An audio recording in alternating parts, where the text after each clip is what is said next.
Well, I think everyone did a really good job. I was very happy with our, if you want to call it a performance, but it was terrific. And I really had a lot of fun. I thought it was terrific. Who impressed you?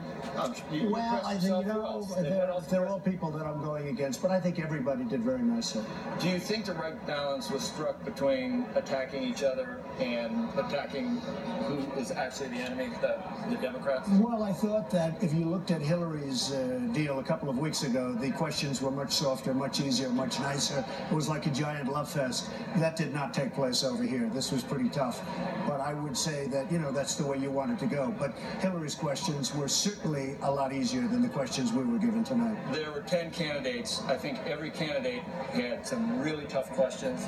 That makes it fair, I think, in the eyes of... Well, I think so. I'm only comparing it to what Hillary went through and the Democrats. Now, maybe they negotiated a better deal than our folks negotiated. I don't know. But I can tell you that that was actually quite boring. I think this was more exciting. But these were much tougher questions. And much more substantive, I would say, too. Also more substance, I think so. Was there enough talk about actual solutions or...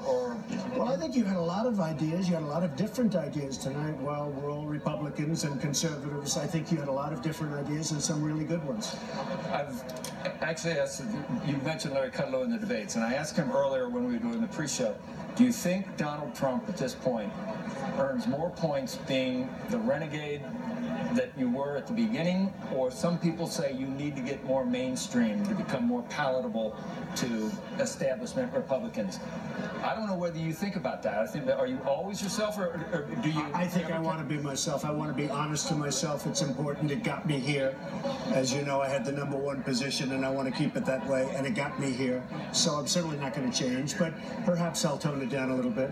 So have you toned it down since the first debate? I'm not trying to, I will say. I'm very happy with the performance. I think that people like what I say. They agree with me, whether it's immigration and illegal immigration. It's become a very big subject, Joe, and I think if I didn't bring it up, it wouldn't even be discussed right now.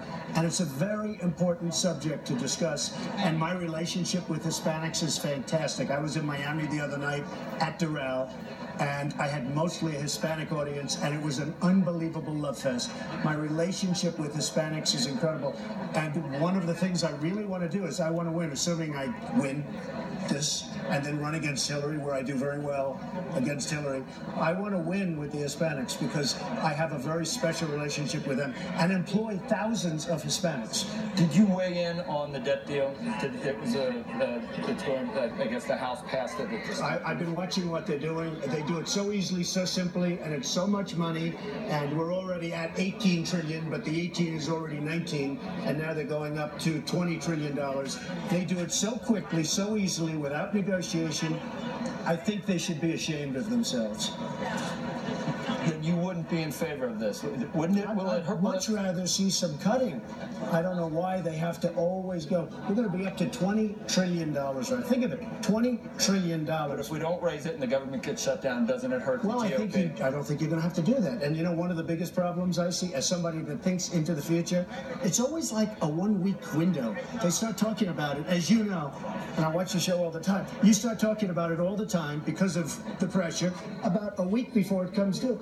They should start talking about it like tomorrow for next year or for 2 years, because that's the kind of a deal you're talking about. They start a week before it comes due. No, they should have cut. They should have done a lot of other things. They approve it too fast, and it's too much money.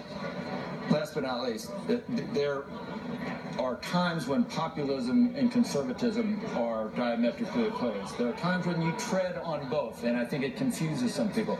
Could the TPP be done in a way where you would support it, where free trade would be opened up, we could reduce tariffs, free trade has raised a lot of people out of poverty? Yes, but they have to put significant currency manipulation clauses into this agreement. The single greatest ripoff of our country is through currency manipulation by Japan, by China, by everybody, Joe, by everybody. It's the #1 weapon, and they don't even discuss it.